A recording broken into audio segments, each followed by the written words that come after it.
खूब सुंदर जगह আমরা এখান থেকে দেখা যায় আমরা হোটেল তনে একবারে হোটেলের রুম তনে দেখতে পারা খুব সুন্দর বিচ হচ্ছে একবারে দেখা যায় নাইস বিচ বিচের মধ্যে মানুষ আত্রাইরা দেখা যায়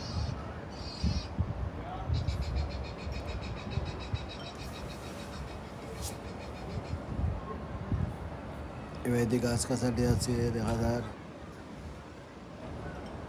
আই টাওয়ারও আছে টাওয়ারে ওয়াক করে না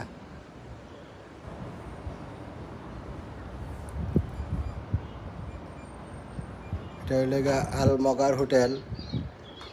মরক্কো আগাডিল বলছে মরক্কো